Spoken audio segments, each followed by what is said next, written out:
Scarlett. 19 yung score ko. Ay, hindi perfect. Buti pa ako, naka-20. Bawi ka na lang next time, ha? Scarlett, nagawa mo ba yung assignment natin? May assignment tayo? Hala, di ko nagawa. Huwag mo nang sasabihin kay mama. Sige, di ko sasabihin. Ma'am, may assignment po pala tayo. Ay, oo nga pala, may assignment tayo, class. Ang hindi gumawa ng assignment, bagsak sa akin, ha? Bida-bida talaga tong si Samantha. Okay, class, sinong iboboto niyong president? I nominate Scarlett, ma'am. Ako? Di ako papayag. Dapat ako yung maging president. Go, Scarlett, kaya mo yan! I nominate myself because I believe na mas responsible ako. I believe na hindi ako nangungupit ng class funds. Iboto niyo ako dahil matataas ang mga scores ko. Iboto niyo ako dahil hindi ako nangungopya para lang tumaas ang score. Ako ba pinaparinggan mo? Mukhang may natamaan ata. Congrats, Scarlett. Deserve mo maging president. Gagawin ko yung best ko. Good morning, class. Hindi na papasok si Samantha. Ha? Ano nangyari? Ang balita ko, nag-drop na siya dahil sa sobrang pressure sa nanay niya. Palagi siya pinapagalitan kapag hindi perfect yung score niya. Nagalit din yung nanay niya nung hindi siya nanalo ng president. Kaya, na-depress talaga siya. Kawawa naman pala siya. Anak ko, binili ko to para sa'yo. Bagay sa'yo to. Ang ganda, diba? Wow, Nay, ang ganda. Parang feeling yan pag sinuot ko yan. Sana may ganyan din ako kagandang damit kagaya ni ate. Ayan, marunong ka na magdilig, anak. Ang dali lang pala nito, Nay. I love you, anak. Mahal din kita, Nay. Sana may ganyan din kaming banding ni nanay. Nagutom na ako. Nay, may ulam pa? Ay, sorry, anak. Kinain na kasi ng ate mo yung ulam, eh. Sige, Nay. Hindi na po pala ako gutom. Sana pinagtitira din ako ni nanay ng ulam. Alam mo, Bes, favorite talaga ng nanay ko yung ate ko. Feel ko tuloy, ampun lang ako. Bes, what if hanapin mo yung birth certificate mo? Malay mo, ampun ka lang talaga. Saan yung birth certificate ko? Kay ate to, May stage 4 cancer si ate. Oo, anak. May cancer ang ate mo. Anay! Kaya palagi nasa ate mo yung attention ko kasi ine-enjoy ko lang lahat ng oras na nabubuhay pa siya. Nay, sorry kung nagduda ako kung anak mo ba talaga ako. Ngayon, alam mo na, anak. Ano, Nay? May cancer ako? Kailan niyo ba lang sabihin sa akin to, ha? Anak, kaya di ko sinasabi sa iyo kasi baka di mo kayanin. May cancer ako. Anak! Ate! Nay! Pupunta po yung boyfriend ko mamaya! Talaga, anak? Sige, maghahanda ko kayo! Sige po, Nay! Excited na ako makita boyfriend ng anak ko! A few moments later. Anak! Pupunta din pala yung boyfriend ko mamaya! Tamang-tama! Makikita na silang dalawa ng boyfriend ko! Nakaka-excite naman, anak! Wait lang, tawagin ko lang si Kenneth. Kenneth? Bakit ka pangalan ng boyfriend ko? Baka nagkataon lang. 1 hour later. Tao po! Nay, nandito na po boyfriend ko! Sige, papunta na ako! Anak, nasa na yung boyfriend mo? Kenneth? Boyfriend mo to, anak? Opo, Nay! Siya po yung sinasabi ko sa inyo! Ha? Boyfriend ko din to, Ha? Walang iya ka! Manloloko! Lumayas ka dito! Layas! Layas! Teka lang! Bakit? May kakambal ako! Siya yung boyfriend mo, tita! Parehas Kenneth yung pangalan namin! Yun naman pala, Nay, sorry! Gusto ko na magka-jowa! Yung mga tropa ko may mga anak na! Yung iba kinakasal na! Diligan niyo na ako! Paano ka magkaka-jowa? Lahat na naliligaw sa'yo, ayaw mo! Gusto ko kasi na yung pogi tsaka yung mayaman! Matulog ka na lang! Baka sa panaginip mo magka-jowa ka! Grabe ka naman, Nay! A few moments later. Ang ganda-ganda ko naman! Bakit wala akong jowa? Sino ba tumatawag? Bakit? Uy, Be! Ang gwapo ng bago niyong kapitbahay! Talaga ba? Ako sinasabi ko sa'yo, walang kalandian ngayon, ha? Oo, Be! Chance mo na yan para magka-jowa! Ay, teka lang, pupuntahan ko! Ako si Mr. Suave. Grabe. Habulin ng babae. Ang pogi nga! Hi, miss. Ang ganda mo naman. Salamat! Parang, mahal na ata kita. Mahal mo ko? Pwede ba kitang ligawan? Sa wakas, magkakajowa na ako. Si Cherise! Di tayo talo, no? Crush ko yung kapatid mo, si Kyle. Ang cute niya. Akala ko magkakajowa na ako. Okay lang yan. Pwede naman tayong sisters. Sige, sisters.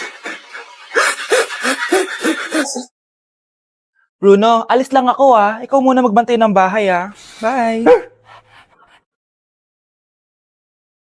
Sakto, mukhang mayaman nakatira dito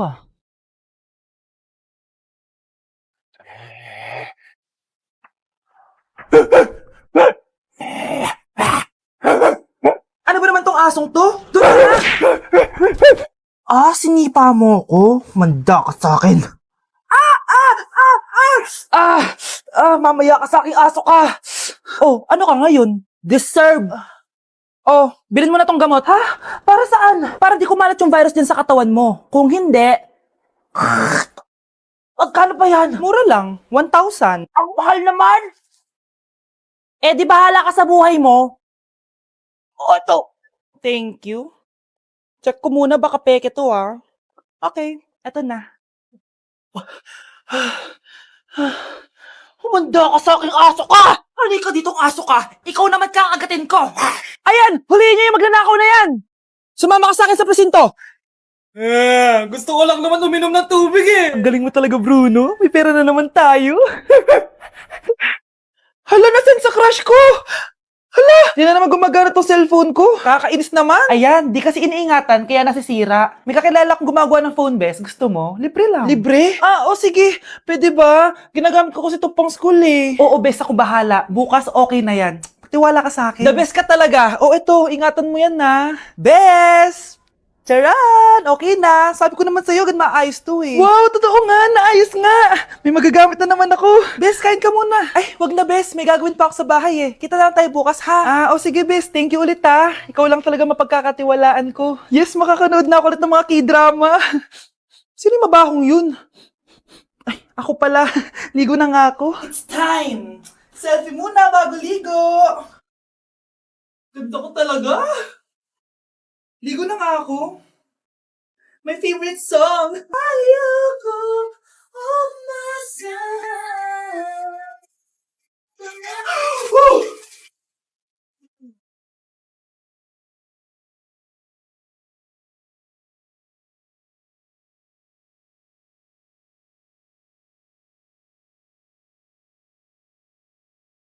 Mga anak, dadating na yung kapatid nyo galing ibang bansa! Hi mga kapatid! Ate, dala mo ba yung iPhone na pinabili ko sa'yo? Siyempre naman. Pang online class mo.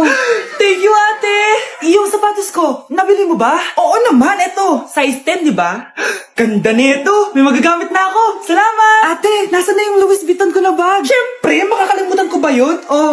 Wow! Social naman! Miss ko na kayong lahat! Lalo na ikaw, Nay! Masaya ako, anak, na nakauwi ka na dito sa Pilipinas! Aba, umuwi na palang katulong sa Spain. Anong pinagsasabi mo katulong? Doktor tong anak ko! Bakit di natin siya tanungin? Ha? Totoo ba yun, anak? Anay! Bakit ganti naman ng iPhone? May keypad! Ha? Mali ito! Bakit na nakalagay? Abibas! Fake naman pala ang mga pasalubong. Nay, hindi naman po talaga ako doktor sa Spain. Manghihilot lang ako. Ma, I'm sorry, ma. Teka lang, parang napanood ko na to Etong Louis Vuitton, ate, saan mo binili? Sa Green Hills. Pero sabi nung nagtitinda, maganda daw yung quality niyan. Anak, kahit ano ka pa, tanggap kita. Thank you, Nay. I love you, anak. Okay, class. Accepted sa exam ang may pinakamagandang spoken poetry. Ma'am, I volunteer! Wow! Okay, Scarlett. Esophagus.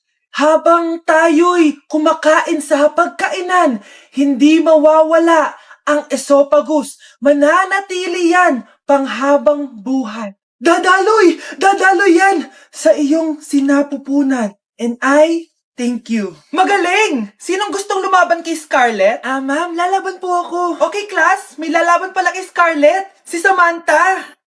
Pantog.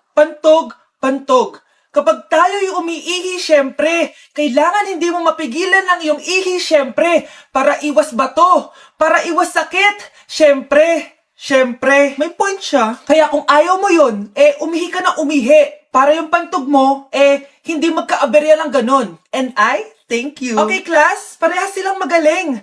Kaso, isa lang ang mananalo. Sana ako yung manalo para perfect na ako sa exam. Sigurado namang ako yung mananalo dyan. Galing ko kaya. Ang nanalo ay si... Ako po, ma'am. Lalaban ako. Sige, Michael. Putok.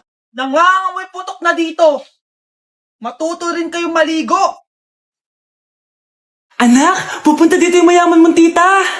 Bibigyan niya ako ng pera, Nay? Oo, anak, kaya maganda ka na, ha? Sige po, Nay. Yes, magkakapera na ako. A few moments later.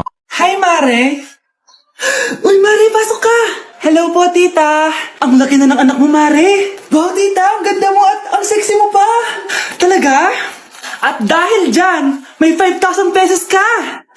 Thank you po, tita. Oo nga, Mare. Ang ganda ng damit mo. Gusto mo din ng pera? Oh. Ang ganda din ng buhok mo, Mare. Oo, ito pa. Ang bango-bango mo din, Mare. Oo, ito pa. Ang pogi naman ng anak mo, Mare. Siyempre, mana sa akin. At bibigyan ko ng 1 million pesos at house and lot kung sino man ang mapapangasawa ng anak ko. Talaga ba, Mare? Anak, halika nga dito. Narinig mo ba yan, anak? Tsuhain mo rin anak niya. Magkasibi ka naman dito. Sige po, Nay.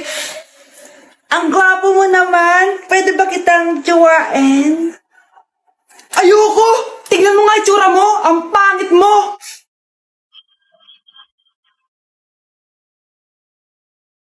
Anak, ano to pinagpo-post mo sa Facebook, ha? Bakit po, Nay? Nagmumura ka dito, oh. Sabi mo, tang ina, laro. Yan ba yung mga nalalaman mo sa school?